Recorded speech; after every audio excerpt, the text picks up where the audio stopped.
Le 1er mai 1943, le maréchal Pétain reçoit à l'hôtel de ville de Vichy l'Association des instituteurs de France, avec qui, en toute simplicité, le vainqueur de Verdun évoque quelques souvenirs. Où avez-vous eu votre médaille militaire? Somme Verdun 1918. 1918.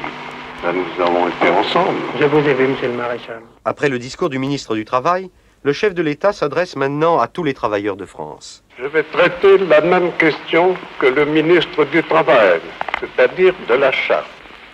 Les révolutions qu'anime la haine n'ont jamais profité au peuple. Détruisent le bien commun et meurtrissent les innocents, comme des avions qui, sous prétexte d'atteindre l'arsenal, écrasent l'école. Un temps viendra, plus proche que vous ne l'espérez, où le travail que je vous ai tracé s'accomplira plus facilement dans un mode délivré de la guerre. Si vous demeurez ferme dans cette voie, si vous écartez le prestige des doctrines de désordre et de mort qui tentent de vous séduire sous un masque nouveau, vous m'aiderez et vous obtiendrez dans une France reconstruite avec amour que le 1er mai n'exprimera plus la plainte des prolétaires, mais le triomphe du travail dans l'ordre, la joie et la liberté. Cet appel, diffusé par les ondes courtes, est entendu dans tout l'Empire, de l'Indochine jusqu'à la Nouvelle-Calédonie.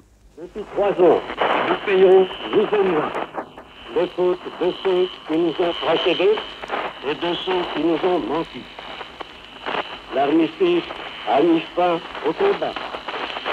Il n'a pas supprimé la défaite.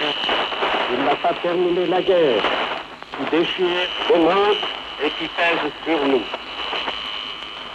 Forcés de pourvoir à des tâches nouvelles et pressantes, avons-nous le temps, les moyens, la liberté de bâtir.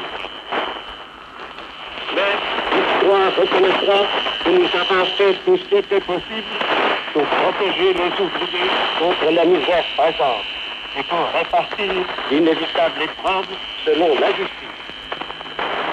C'est la nécessité internationale qui a empêché jusqu'ici l'augmentation des salaires recherchée par le gouvernement.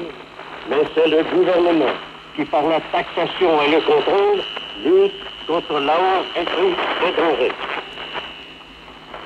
Les patrons doivent comprendre la nécessité de tout faire pour aider les cadres et les ouvriers. Nombre d'entre eux l'ont déjà fait, c'est le devoir de tous.